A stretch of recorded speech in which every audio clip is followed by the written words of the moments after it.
메르켈도 만났지만 시진핑과 처음으로 만난 상황이거든요. 그러니까 그 전에 문재인 대통령 되자마자 사드 문제 때문에 네. 그 특사로 중국을 파견했었잖아요. 네. 이해찬 전 총리가 가기도 했고. 중국, 러시아를 동시에 보냈어요. 그러면서 사실 우리도 중국에 대해서 생각하고 있다. 일방적으로 박근혜 때와는 다르게 미국만 편들지 않는다는 그 메시지를 계속 보냈었고요.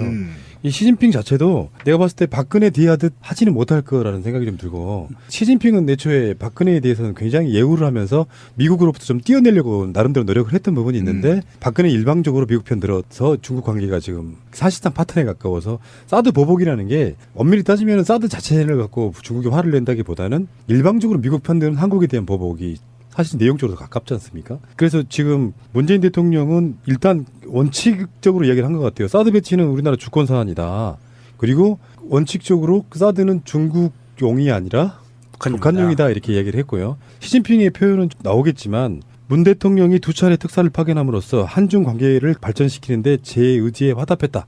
한중 관계를 개선시키려는 내 자신의 의지를 이제 화답했다. 이번 회담을 기회로 삼아서 양국 주요 관심사에 대해 솔직하게 소통하고 이것을 통해 이해를 증진시키고 양국 관계의 개선 발전과 지역 평화 발전을 수호하기 위해 함께 노력하겠다 이렇게 얘기를 했는데, 지금 사실 한중 관계 현안이 뭐냐면요. 문재인 대통령의 어떤 초반 개혁 드라이브에 뉴스가 묻혀서 그렇지 사드에 관련된 보복이랄까 이런 게 굉장히 심각한 정도가 돼서 적자를 본다거나 막 도산하거나 이런 기업들이 이런 게 굉장히 많더라고요. 문제는 이제 이렇게 볼 것 같아요. 환경 영향 평가라는 것을 빌미 삼아서 일방적으로 미국 편 안 들어준다라고 하는 것, 어떤 문재인 정부의 어떤 그런 노력들이 시진핑한테 통할 것이냐 안 통할 것이냐 이런 부분이고, 시진핑도 구체적으로 사드 배치 철회해 이렇게 말하기보다는 외교에서 태도 문제 같은 거 있잖아요. 지금 현재 지금 2기까지는 상관없이 지금 현재 법으로도 설치가 가능하다고 하니까 그렇죠. 나머지를 설치함에 있어 갖고 환경 영향 평가를 하는데 앞으로 1년 걸릴지 2년 걸릴지 모른다 이거잖아. 지금 우리가 알고 있는 여기까지는. 그렇죠. 그러니까 시진핑도 어느 정도 특사도 보냈지, 사드에 대해서 즉각 배치 같은 걸 안 하지. 그러면서 속내는 다 알지만, 시진핑도 알고 문재인도 알지만 상대방한테 난 당신네들 감시하기 위해서, 당신네들 핵을 방어하기 위해서 사드 배치를 하는 게 아니다. 사실 그 무기는 쓸 이유가 없잖아요.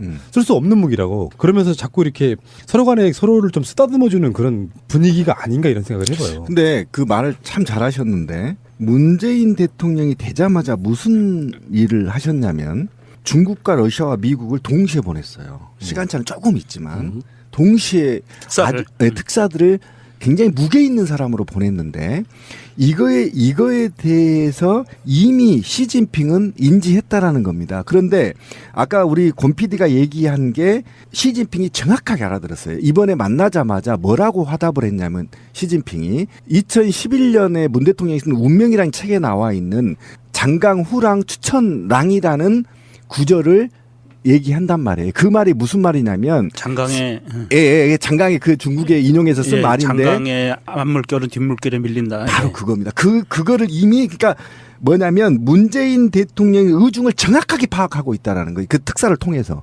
그러니까 이제는 대화를 통해서 솔직하게 얘기하자. 이 두 정상이 이 얘기를 해버린 겁니다. 그러니까 이게 바로 실용 외교 중립 노선 아닙니까? 그렇죠.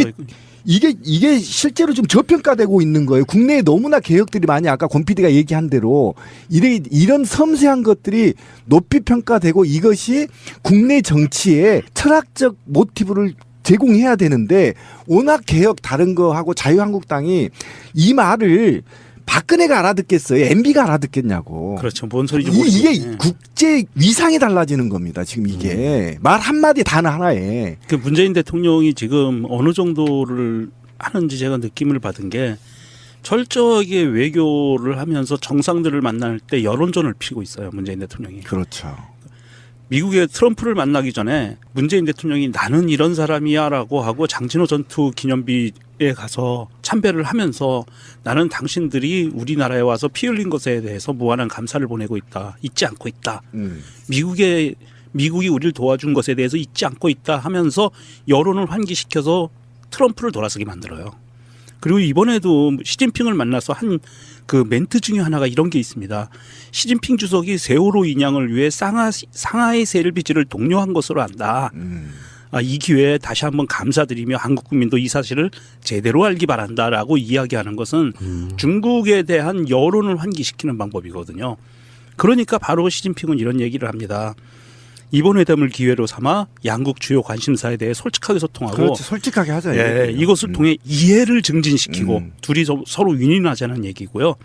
양국 관계의 개선 발전과 지역 평화 발전을 수호하기 위해 함께 노력하겠다. 이 지역 평화 수호는 물론 사드를 철수시키는 문제도 있지만 이건 북한에 관련된 문제거든요. 그러니까 시진핑이 스스로도 물론 어떤 이런 크게 뭉뚱그려서 말을 했지만 아마도 시진핑도 북한에 관련된 부분에 대해서 조금 더 우리 쪽에 대해서 가까운 노선을 걸어갈 확률이 높아지는 것 같고요. 문재인 대통령의 이게 눈빛뿐이 아니라 이 말 한마디가 이게 외교가 되고 있네요. 그러니까 어쨌든 지금 사드 문제가 지금 중국과 문제가 이 선수들끼리는 알아요. 사드가 이 문제가 아니라는 걸. 그러니까 트럼프가 ICBM 발사하자마자 김정은한테 뭐라고 했냐면 시댕이 되게 할 일 없네 이렇게 했거든. 신비 말로 하면 시댕이 존나 할 일 없네. 미사일이나 쏘고 그렇죠. 있고 이 정도 수준이야. 예. 그러니까 이미 국제사회는 중국과 미국의 역학관계에 있는 것이지 남한의 언론이나 자유한국당이나 개 나발 떠는 거지 실제로 지금 북한은 국제사회가 인정을 하는 것이고요. 인정하는 과정이고 이제 인정해 줘야 된다는 겁니다. 그리고 사드는 사실상 북한 핵을 또는 북한의 미사일을 방어하기엔 수단이 아니라는 걸 다 알고 있어 선수들은.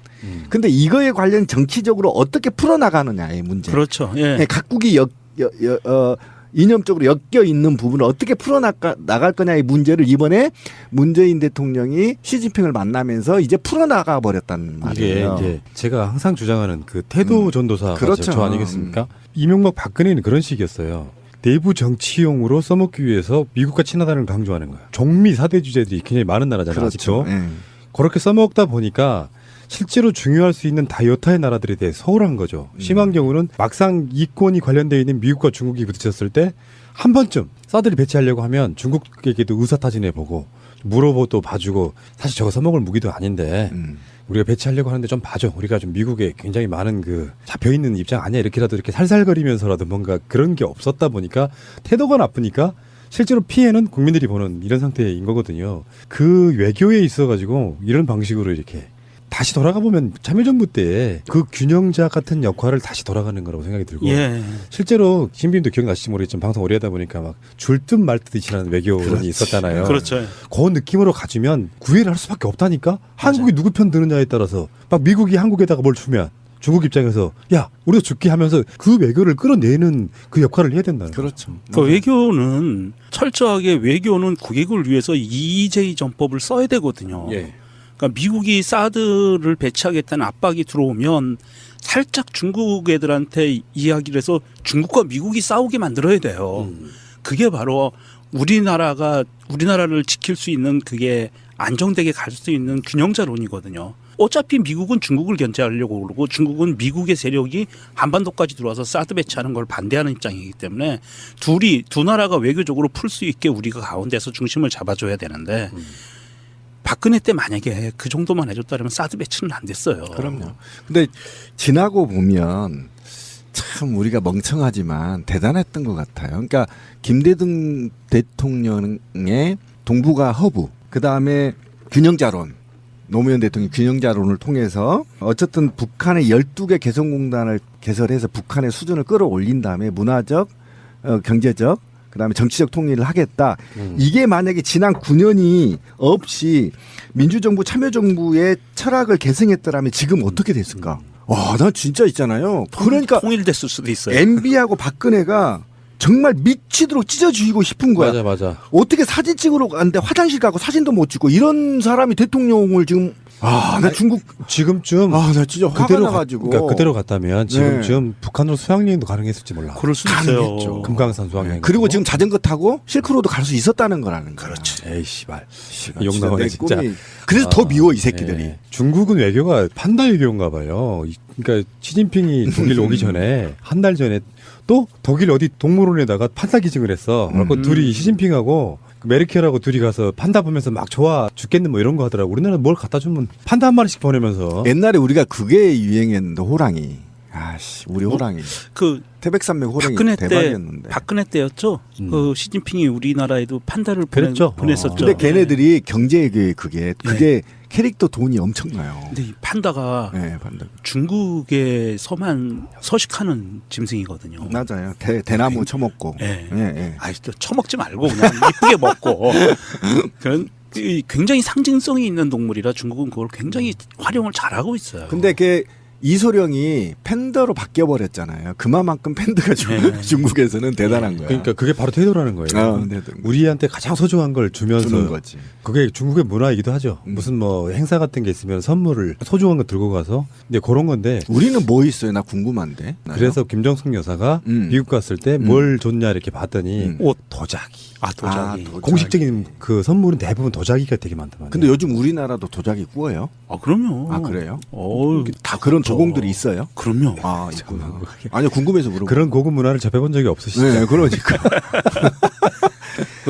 우리나라 한반도에서 이루어졌던 도자기 문화는요. 지금 세계적으로 중국 도자기들이 경매 시장에서는 인기를 얻고 있지만 우리나라의 도자기는 굉장히 가치가 뛰어나다고 인정을 하고 있어요. 우아해요. 네, 잠깐만 내가 우아하고. 궁금해서 그러는데 그럼 우리는 뭐 선물 줄 동물이 없어요? 줄동물이 몇 개나 남았어요. 다 천연기념물 보호종으로 묶여 있는데. 궁금해서. 우리 황소개구리 같다. 아이고. 자, 여기까지하겠습니다. 문재인 대통령 외교 잘하고 계십니다. 아까 우리 권 PD가 얘기한 게 시진핑이 정확하게 알아들었어요. 이번에 만나자마자 뭐라고 화답을 했냐면 시진핑이 2011년에 문 대통령이 쓴 운명이라는 책에 나와 있는 장강후랑 추천랑이라는 구절을 얘기한단 말이에요. 그 말이 무슨 말이냐면 장강에 장강이 그 중국에 인용해서 쓴 말인데 장강의 앞물결은 뒷물결에 밀린다. 바로 그겁니다. 그거를 이미 그러니까 뭐냐면 문재인 대통령의 의중을 정확하게 파악하고 있다라는 거예요. 그 특사를 통해서. 그러니까 이제는 대화를 통해서 솔직하게 얘기하자. 이 두 정상이 이 얘기를 해버린 겁니다. 그러니까 이게 바로 실용 외교 중립 노선 아닙니까? 그렇죠. 메르켈도 만났지만 시진핑과 처음으로 만난 상황이거든요. 그러니까 그 전에 문재인 대통령 되자마자 사드 문제 때문에 네. 그 특사로 중국을 파견했었잖아요. 네. 이해찬 전 총리가 가기도 했고. 중국 러시아를 동시에 보냈어요. 그러면서 사실 우리도 중국에 대해서 생각하고 있다. 일방적으로 박근혜 때와는 다르게 미국만 편들지 않는다는 그 메시지를 계속 보냈었고요. 이 시진핑 자체도 내가 봤을 때 박근혜 뒤하듯 하지는 못할 거라는 생각이 좀 들고 시진핑은 애초에 박근혜에 대해서는 굉장히 예우를 하면서 미국으로부터 좀 띄어내려고 나름대로 노력을 했던 부분이 있는데 박근혜 일방적으로 미국 편 들어서 중국 관계가 지금 사실상 파탄에 가까워서 사드 보복이라는 게 엄밀히 따지면 사드 자체를 갖고 중국이 화를 낸다기보다는 어떤 초반 개혁 드라이브에 뉴스가 묻혀서 그렇지 사드에 관련된 보복이랄까 이런 게 굉장히 심각한 정도가 돼서 적자를 본다거나 막 도산하거나 이런 기업들이 이런 게 굉장히 많더라고요. 문제는 이제 이렇게 볼 것 같아요. 환경 영향 평가라는 것을 빌미 삼아서 일방적으로 미국 편 안 들어준다라고 하는 것, 어떤 문재인 정부의 어떤 그런 노력들이 시진핑한테 통할 것이냐 안 통할 것이냐 이런 부분이고 시진핑도 구체적으로 사드 배치 철회해 이렇게 말하기보다는 외교에서 태도 문제 같은 거 있잖아요. 지금 현재 지금 2기까지는 상관없이 지금 현재 법으로도 설치가 가능하다고 하니까 그렇죠. 나머지를 설치함에 있어 갖고 환경 영향 평가를 하는데 앞으로 1년 걸릴지 2년 걸릴지 모른다 이거잖아. 지금 우리가 알고 있는 여기까지는. 그렇죠. 그러니까 시진핑도 어느 정도 일방적으로 미국 편드는 한국에 대한 보복이 사실 내용적으로 가깝지 않습니까? 그래서 지금 문재인 대통령은 일단 원칙적으로 이야기를 한 것 같아요. 사드 배치는 우리나라 주권 사안이다. 그리고 원칙적으로 사드는 중국용이 아니라 북한용이다 이렇게 이야기를 했고요. 시진핑의 표현은 나오겠지만 문 대통령이 2차례 특사를 파견함으로써 한중 관계를 발전시키는데 제 의지에 화답했다. 한중 관계를 개선시키려는 내 자신의 의지를 이제 화답했다. 이번 회담을 기회로 삼아서 양국 주요 관심사에 대해 솔직하게 소통하고 이것을 통해 이해를 증진시키고 양국 관계의 개선 발전과 지역 평화 발전을 수호하기 위해 함께 노력하겠다 이렇게 얘기를 했는데 지금 사실 한중 관계 현안이 뭐냐면요. 문재인 대통령의 특사도 보냈지, 사드에 대해서 즉각 배치 같은 걸 안 하지. 그러면서 속내는 다 알지만 시진핑도 알고 문재인도 알지만 상대방한테 난 당신네들 감시하기 위해서, 당신네들 핵을 방어하기 위해서 사드 배치를 하는 게 아니다. 사실 그 무기는 쓸 이유가 없잖아요. 쓸 수 없는 무기라고. 그러면서 자꾸 이렇게 서로 간에 서로를 좀 쓰다듬어주는 그런 분위기가 아닌가 이런 생각을 해봐요. 근데 그 말을 참 잘하셨는데 문재인 대통령이 되자마자 무슨 일을 하셨냐면 중국과 러시아와 미국을 동시에 보냈어요. 시간차는 조금 있지만 동시에 특사를. 특사들을 굉장히 무게 있는 사람으로 보냈는데 이거에 대해서 이미 시진핑은 인지했다라는 겁니다. 그런데